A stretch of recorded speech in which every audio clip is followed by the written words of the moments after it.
गोरे शासक चले जाएं, काले शासक आ जाएं, ये मेरा लक्ष्य नहीं है। जब तक इंसान का इंसान के द्वारा, समाज का समाज के द्वारा और राष्ट्र का राष्ट्र के द्वारा शोषण होता रहेगा, तब तक भगत सिंह जैसे लोगों की लड़ाई जारी रहेगी। किसानों को एक नया पैसा भी आने वाले समय में बढ़ी हुई एमएसपी के तौर पर नहीं मिलेगा। अगर आज कर्पूरी ठाकुर जिंदा होते तो देवे गौड़ा की जगह वो देश के प्रधानमंत्री होते कि उनको आने वाले दौर में भारत रत्न से नवाजा जाए। आज लोहिया जी नहीं है, आज कर्पूरी ठाकुर जी नहीं है, मधुलिमय जी नहीं है, राजनारायण जी नहीं है, लेकिन जो धारा उन्होंने छोड़ी उस विचार की सबसे बड़ी जीत कई बार हो चुकी है और एक बड़ी जीत के लक्षण फिर प्रस्फुटित हो रहे हैं। जेलों में इस बार गए तो जिंदा वापस नहीं आए। कर्पूरी ठाकुर ऐसा मानते हैं कि जो शक्तिशाली इंडियन स्टेट है उससे गांधी के रास्ते या जयप्रकाश के रास्ते के अलावा कोई रास्ता नहीं। दोनों में लंबा विवाद होता है वैचारिक, और वो नमस्कार करके जॉर्ज फर्नांडिस को चेन्नई चले जाते हैं, अमृतसर का स्वर्ण मंदिर और डीएमके वालों से, जहाँ सत्याग्रह बंद नहीं हुआ। लेकिन इसके साथ मैं कहना ये चाहता था कि मैं 1996 मेरे साथी बैठे हुए हैं संतोष भारती जी, इसका जिक्र नहीं करूँगा तो कर्पूरी ठाकुर जी की कहानी अधूरी रह जाती है। 1996 में जब वीपी सिंह जी मना कर देते हैं कि मुझको प्रधानमंत्री नहीं बनना है, ज्योति बाबू को भी वामपंथी हमारे जो दोनों दोस्त थे, सीताराम येचुरी भी और प्रकाश कारत भी, वो भी पॉलिटिक ब्यूरो में प्रस्ताव पास करा लेते हैं, ये नहीं होता है। तो वो एक दिन है जब सब लोग कर्पूरी ठाकुर को याद करते हैं। समाजवादियों के और जनता दल के और उसके साथ साथ उत्तर प्रदेश की समाजवादी पार्टी और बीजू पटनायक का जनता दल, हम लोग करीबन 60, 70, 80 के करीब हैं। और उस दिन सब लोग ये अफसोस मनाते हैं कि अगर आज कर्पूरी ठाकुर जिंदा होते तो देवे गौड़ा की जगह वो देश के प्रधानमंत्री होते। वो अफसोस का दिन समाजवादियों का है। साथियों, मेरा भी लंबा समय उनके साथ गुजरा। एक दौर ऐसा आया था, हम लोग लोकदल में इकट्ठा थे, चौधरी देवीलाल जी का और चौधरी चरण सिंह जी का कुछ विवाद हो जाता है, और हमारे जैसे जो पश्चिमी यूपी के कार्यकर्ता हैं, जिनके सबसे बड़े नेता चौधरी चरण सिंह हैं, उनके साथ रहें या लोकदल कर्पूरी बना है उनके साथ रहें। और ख़ास तौर से मेरे जैसे कार्यकर्ता जिनको चौधरी साहब ने बहुत कम उम्र में लोकसभा का टिकट भी दिया, पार्टी में बड़ा सम्मान रखा, लेकिन 2-3 रात तक बहस मुआयसा करते करते अल्टीमेटली जो एक समाजवादियों का जो एक विद्रोही मन जाग जाता है, कई बार अपनों से भी विद्रोह करता है, वो जागता और मैं लोकदल कर्पूरी में शामिल हो जाता। बाद में कर्पूरी ठाकुर मुझे अपनी युवा शाखा का अध्यक्ष बनाते हैं। तो वो एक लंबा दौर है जब मैं उनके साथ रहा हूँ, घूमा हूँ, फिरा हूँ जगह जगह। एक दौर ऐसा भी आता है, मैं कॉमरेड भट्टाचार्य आपको संबोधित करना चाहता हूँ। जब बेलछी कांड होता है बिहार में, तो कथनी और करनी में नेताओं के में जो फर्क आया है उनकी में नहीं था, और उसमें मरने वाले 100% दलित हैं। तो कर्पूरी जी एक आदेश जारी करते हैं जिसको लेकर के बिहार के समाज में सिविल वार जैसी स्थिति हो जाती है। वो कहते हैं कि मैं अब दलितों को आर्म्ड करना चाहता हूँ, उनको हथियार देना चाहता हूँ। ये एक दौर है बिहार का जब कुछ वेस्टेड इंटरेस्ट की जो ताकतें हैं, और मैं एक चीज़ और कष्ट के साथ कहना चाहता हूँ, 1978 की, भाई शिवानंद जी हम सब लोगों में सीनियर हैं, बैठे हैं यहाँ पर। वो एक दौर है समाजवादियों का, जब मुंगेरीलाल कमीशन की रिकमेंडेशन लागू करते हैं वहाँ पर 1978 में, तो जनता पार्टी के मुख्यमंत्री हैं। और विचार की भी जीत देखिए, जनता पार्टी का मुख्यमंत्री होते हुए सबसे ज़्यादा विरोध जनता पार्टी करती है। कर्पूरी ठाकुर अपदस्थ हो जाती है, उनको हटा दिया जाता है, और हटाने में कुछ समाजवादी पार्टी के भी विधायक साथी शामिल रहते हैं। ये 1978 है।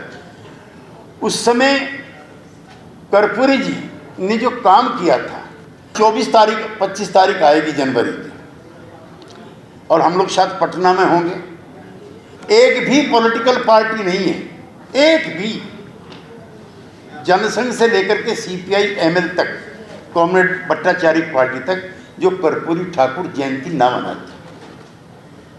भारतीय जनता पार्टी के दफ्तर में सबसे ज्यादा हम लोग अलग अलग हो गए, आरजेडी जेडीयू वाले, हम सब लोग, जितनी भी पार्टियां हैं बिहार में, कुछ समता के हिसाब से, कुछ सामाजिक न्याय के संगठन के हिसाब से, और ये किसी के विचार की सबसे बड़ी जीत होती है।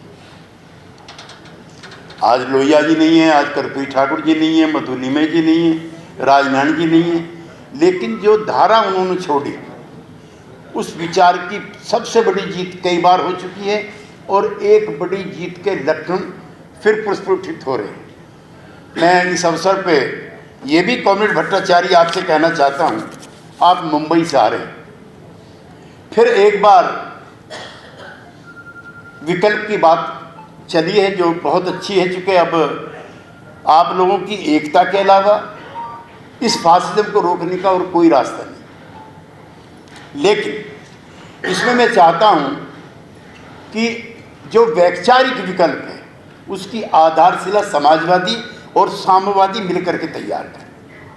कोई ऐसा विकल्प नहीं है कि मोदी हटाओ और रमाशंकर बैठाओ, नहीं, ये नहीं है। और जो वैचारिक विकल्प है, हम 77 में भी इमरजेंसी में जेल में बंद रहे थे, हमारे वजन बढ़ करके आए थे जेलों से। अगर जेलों में इस बार गए तो जिंदा वापस नहीं आए, तब तो वापस भी आ गए थे। और वजन हमारा तो 5-6 किलो वजन बढ़ा था दादा, आपका बड़ा होगा। लेकिन इस बार जो है, इस गलत फहमी में कोई सोशलिस्ट या कम्युनिस्ट न रहे, अंदर गए तो बाहर नहीं आओगे, और कब्र भी नहीं बनेगी, कफन भी नहीं मिलेगा।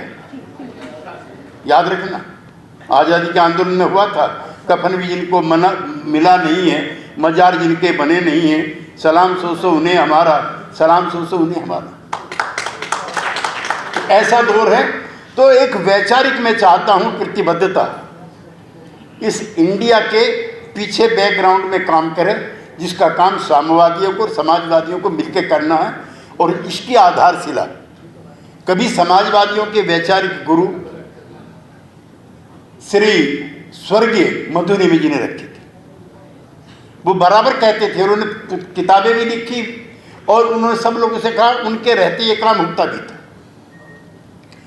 और दूसरा ये है, विचारों के थोड़े बहुत मतभेद होंगे, लेकिन लोहिया, नरेंद्र देव जी, जयप्रकाश जी, वो कभी भी पूंजीवादी ताकतों के करीब ना होकर के मार्क्सवादियों के करीब थे। और जयप्रकाश जी और नरेंद्र देव जी तो खाटी मार्क्सवादी थे। मार्क्सवादियों का वो भी तीखापन अब कम हुआ है, और समाजवादियों की जो प्रखरता है वो और थारी बढ़ेगी, तो फिर हमारे और साम्यवादियों के बीच में कोई फर्क नहीं रहेगा। क्योंकि ये एकता अगर बनती है तो ये विचार की एकता बनेगी, और ये इंडिया का बदलने का कोई खाली, बिल्कुल ठीक भगत सिंह को आपने कोट किया। भगत सिंह ने कहा है कि गोरे शासक चले जाएं, काले शासक आ जाएं, ये मेरा लक्ष्य नहीं है। जब तक इंसान का इंसान के द्वारा, समाज का समाज के द्वारा और राष्ट्र का राष्ट्र के द्वारा शोषण होता रहेगा, तब तक भगत सिंह जैसे लोगों की लड़ाई जारी रहेगी। तो वैचारिक विकल्प जो है वो साम्यवादी और समाजवादी मिलकर दे सकते हैं। मैं चाहता हूं कि इंडिया की मीटिंग चलती रहे। और फिर मैं साथी रमाशंकर को याद करना चाहता हूं, ये जहर भी आप पियोगे, इनको इकट्ठा करो, इनकी अलग से मीटिंग बनाओ। जो दस्तावेज बनेंगे, इत्तेफाक से मुझे भी एक कमेटी का मेंबर बनाया गया, मैं भी उसमें रिसर्च में कुछ काम करूंगा। लेकिन एक घोषणा पत्र पैरेलल बनना चाहिए, जैसे कांग्रेस सोशलिस्ट पार्टी का था, जिसमें नंबूदरी-पाद भी थे, जिसमें गोपालन भी थे, जिसमें जयप्रकाश भी थे, यूसुफ बहरवी भी थे, अच्युत परवल भी थे, लोहिया भी थे, सब लोग थे। ऐसा था सीएसपी का। तो इस तरह का कार्यक्रम कम्युनिस्टों के उसके बीच में, अगर इंडिया आता है तो आरक्षण की प्रक्रिया कैसी होगी, किन वर्गों की होगी। अगर इंडिया आता है तो ये पब्लिक सेक्टर अंडरटेकिंग खत्म हुई है, उनका क्या होगा। अगर इंडिया आता है तो विदेश नीति क्या होगी। क्या 1952 में जो आधारशिला रखी गई थी, आज हम अमेरिका के पिछलग्गू बन गए, क्या यही रहेगी? हमने तो सबसे दूरी बनाने का तय किया था। बेरोजगारी का क्या रहेगा? 750 किसानों ने दिल्ली की सड़क पर जान दी है। जो लोग पढ़ रहे होंगे आजकल, नीति आयोग ने तय किया है कि बढ़ती हुई किसानों की एमएसपी देश के अर्थव्यवस्था के लिए खतरनाक, यानी कि किसानों को एक नया पैसा भी आने वाले समय में बढ़ी हुई एमएसपी के तौर पर नहीं मिलेगा। इसमें इंडिया की क्या पॉलिसी होगी? उनकी शहादत का क्या होगा? जितने मजदूरों के अधिकार हैं, हड़ताल पे कई तरह की पाबंदियां लगा करके वो छीन लिए गए। तो अगर नया हिंदुस्तान बनाना है, भगत सिंह का बनाना है, गांधी का बनाना है, लोहिया का बनाना है, एंड अब ऑल कर्पूरी ठाकुर का बनाना है, तो उसके लिए ये एकता बहुत जरूरी है। मुझे उनके बस लास्ट है मेरा, हम लोग जब लोकदल कैका जनता पार्टी में हमने मर्जर किया, वो मैं जिक्र जरूर करना चाहता हूँ। तो दिल्ली से मैं युवा संगठन का अध्यक्ष था, उस नाते कर्पूरी जी, देवीलाल जी, रवि राय जी और कुंभारा हमारी जी के साथ, चूँकि विकल्प बन रहा है तो मैं जरूर कहना चाहता हूँ, हम जनता पार्टी में शामिल हो गए और बंगलोर गए थे। एक किस्सा तो ये है कि रास्ते में कॉफ़ी पीते हुए कर्पूर जी के कुर्ते पर कॉफ़ी गिर गई और सीधे हमें राष्ट्रीय कार्यकारिणी की बैठक में जाना था। हमारे बहुत आग्रह के बाद भी उन्होंने कुर्ता नहीं बदला। उसने कहा इससे विचारों में क्या फ़र्क पड़ता है, कुर्ता कैसा है इससे विचार क्या फ़र्क पड़ता है। और दूसरा, मेरी बात किसी को अप्रिय ना लगे, कर्पूरी जब सभागृह में जाते हैं तो जिन लोगों ने 1978 में उनको हटाया था और अपमानित किया था, वो पहली लाइनों में बैठे हुए थे और लौट करके कर्पूरी जी ने कहा कि इस जनता पार्टी में मेरा गुजारा नहीं होगा, और उनके नेतृत्व में फिर हम अपनी मातृ पार्टी लोकदल में वापस हुए। चूँकि जो मर्जर होते हैं, जो गठबंधन बनते हैं, उसमें चेहरे भी काम करते हैं। कर्पूरी ठाकुर जी का इतिहास उन्हीं संकल्पों से, उन्हीं से भरा हुआ है। और 24 तारीख का जो है उसका जो तय भी किया हमने, जगन्नाथ मिश्रा जी के नाम पर भी यूनिवर्सिटी है बिहार में, लेकिन कर्पूरी जी के नाम पर नहीं। एक तो आज की सभा ये भी तय करे कि उनको आने वाले दौर में भारत रत्न से नवाजा जाए। बहुत बहुत धन्यवाद। नेशनल दस्तक की आपसे गुजारिश है कि अगर इसको बचाना चाहते हैं तो नेशनल दस्तक को सब्सक्राइब करने के लिए रेड कलर के सब्सक्राइब बटन को दबाएं, फिर बेल आइकन की घंटी दबाएं। नेशनल दस्तक को बचाने के लिए बहुत ज़रूरी है कि हर खबर को शेयर करें, लाइक करें, कमेंट जरूर करें।